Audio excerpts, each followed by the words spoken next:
Kawhi's a better player than LeBron. Why would you say that? Because he's better. I mean, he does everything better. He's a better defender. He's a better scorer. And that's pretty,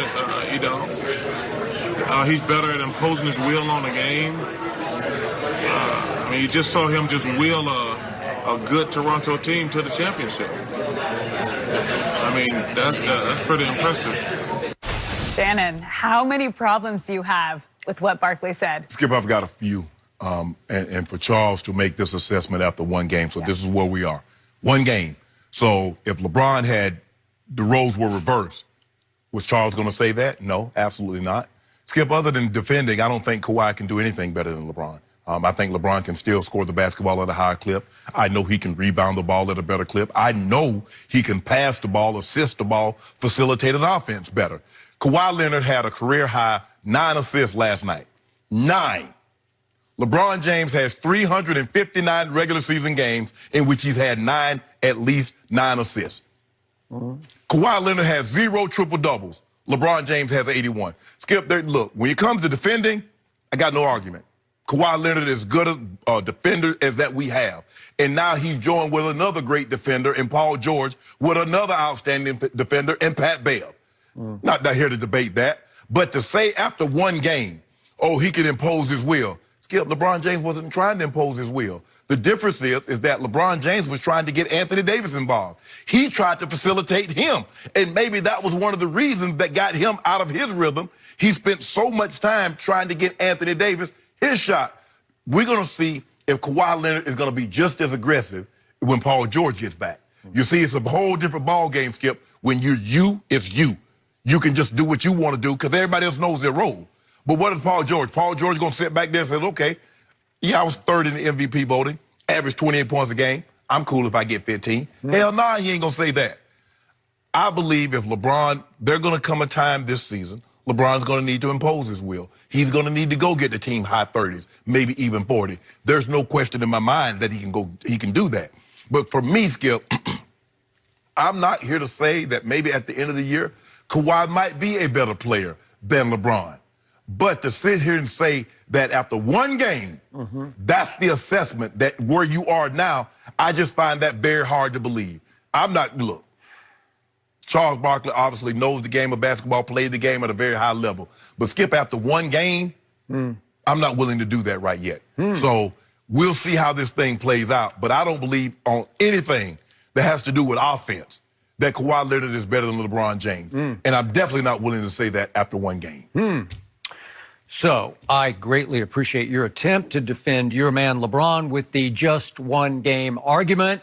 But for me, was it? This whole thing, I'm about to explain. Okay. This whole thing's just a duh to me. I mean, Charles Barkley was just stating the glaringly obvious. Okay. Number 2 is a far better player in so many different ways than LeBron is now, and that LeBron was all of last year. So remember, Charles is harking back to last year's playoffs when he's saying that number 2 kept imposing his will on series and game after game. And obviously, LeBron had a difficult year last year, and then he had a difficult game 1 this year. So the point is that obviously, number 2 is a far better defender than LeBron, and I think even you will. Yeah, I'm not even here to debate that. All right. He's also a much better shooter than LeBron ever thought about being, and that's from mid-range, from 3, and from the free throw line. And that's a lot of shooting that you're doing because, listen, this guy, he wasn't much of a shooter when I used to love him back in the San Antonio days, early, but he figured it out. Chip England, who's the shooting doctor for the San Antonio Spurs, taught him a shot, and now it's so pure. He holds it right there in that huge hand, the claw of his, holds it right there on his jump shot and goes straight through with it, and it gets deadly. It is pure. It's really a flat shot. Okay, I wouldn't recommend anybody shoot like that, but it goes in like crazy. And again, he's a 38% three-point shooter for his career, and he's had some 40% years, and LeBron's a 34%. So it's a big gap between them as a three-point shooter. What about field goal percentage? Okay, well, again, I'm not talking about attacking the basket. I'm talking about mid-range jump shooting. But all of a sudden, this guy's become just deadly. But you and Charles are saying he's better at everything. Isn't attacking the basket a part of everything? All right, I'm going to give you that. But how about free throw shooting? shooting. We got a bet on 75%. Yeah, LeBron we was said it back. 67%. You're 3 out of 4 right now. Yeah, right. So one game. That was your only bright spot from, what was it, Tuesday night? Tuesday night, yeah. Your only sort of silver lining was he's 3 out of 4, and that equals 75%. Yeah. So right here, right now, you have won the bet. Yes, We after only have one game. 81 games to go. Oh, really? It's a So lot we of got free 81 throws. more games, huh? Yeah, it's Okay. a lot of free throws to miss. So the point is that he's got the mid-range jumper, and then last night he showed a whole different dimension. I've been trying to tell you, the guy I saw Tuesday night was a new guy with his chest out. The guy I used to love in San Antonio was always slump-shouldered. His eyes were always down because he wasn't sure how good he was. He would not embrace the God-given talents, plural, that he has. They kept trying to say, you're so much better than you think you are. Man, I don't think I am. He wouldn't talk to anybody. Now he's starting to talk to the media. He's starting to throw his shoulders back, and he's starting to embrace all of his gifts, including the passing dimension that's yet untapped. Last night he came out and said, you know what? I'm going to orchestrate. I think he looked at Golden State and said, this is going to be a cakewalk, and Yeah. it pretty much was. But he said, watch me pass the basketball. Watch me run this offense a la LeBron. It was LeBron-esque what he did. And he made some sweet little bounce pass feeds for dunks and layups.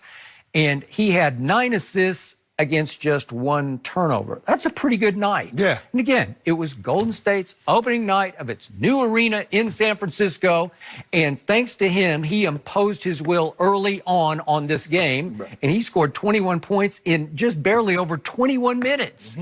He got load management because he didn't need to play in the fourth quarter, right? No. So, again, I loved what Doc said after the game about number 2. He said, I thought he started doing it in the second round last year. In the first round, he was just dominating. And then I thought as each round went on, he started playmaking more and more. But what he's doing now is on another level, where he's just letting the game come to him and slowly but surely saying, okay, if you're going to do this, I'm going to beat you at a game of chess because I'm going to do this, and then I'm going to do that, and then you can't stop me doing this. And if you think you do, I'll just dump it here for a dunk.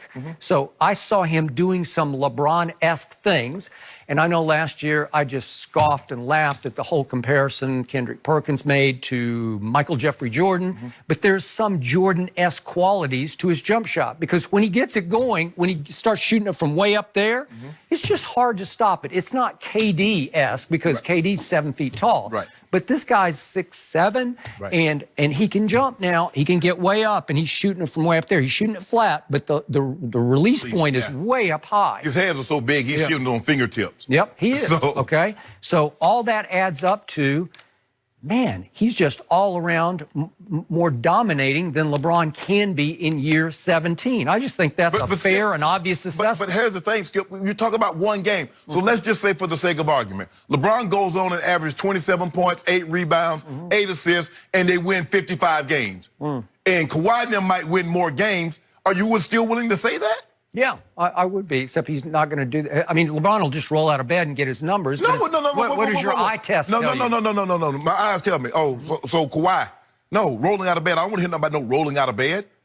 Skip, look. Well, that's what he did last year. He basically rolled out of bed because he stayed in bed during the game. There you go with this foolishness, Skip. Skip, look. Even though Kawhi's on a new team and LeBron's on the same team, LeBron has more new pieces that he have to feel out than, say, Kawhi. Because these guys have played together. Skip, we keep talking about Kawhi, but the Clippers in Tuesday's game, they made their run late in the first quarter when they brought Trez and they brought Lou Williams in. Kawhi was on the bench. Not that long. I don't remember it being glaring. Yes. Kawhi had 4 points in the first quarter. He had 16 in the second quarter. Yep. But that shot unit had came back and given them life. Skip, all them. Look, I'm not saying Lakers got up 13. they got up early. Right. Skip, at the end of the year, we look back and I'm saying, you know what? Skip, you're right. Kawhi passed him. Kawhi's the better player now. Skip, I got no problem saying that. I'm gonna call it like I see it. Okay. I'll let you hang on to your delusion for. You can have it for another 2-3 months. No. Because you're just gonna have to sit there day after day saying, God. So LeBron comes out tonight, drops 40, has 10 assists, 7 rebounds. What are we saying? Oh, it's Utah. That's what Well, I won't say that. that's what you're going to say. It's Utah. Utah's good. Think he's going to drop 40? How much you want to bet on that?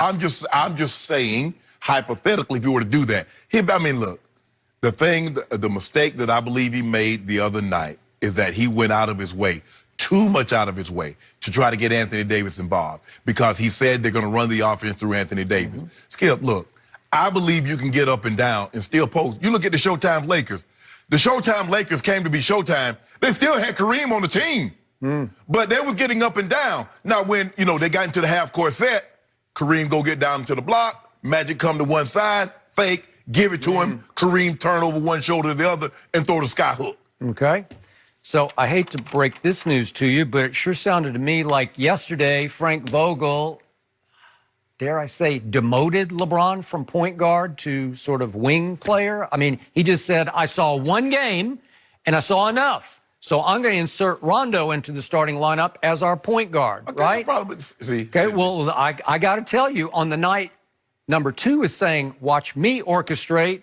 It's the same day that LeBron is slid sideways over to you better just play on the wing because this experiment. LeBron wanted to play off the ball. He doesn't have a problem playing. He played off the ball. Do you think he went to Vogel after the game and said this did not work? Or do you think Vogel went to him and said this does not work? That's a pretty shocking move to make this early. No, it's not a shocking move. Rondo is an all-star point guard. He's led the league in assists 4 times. So you're going to put him on the court.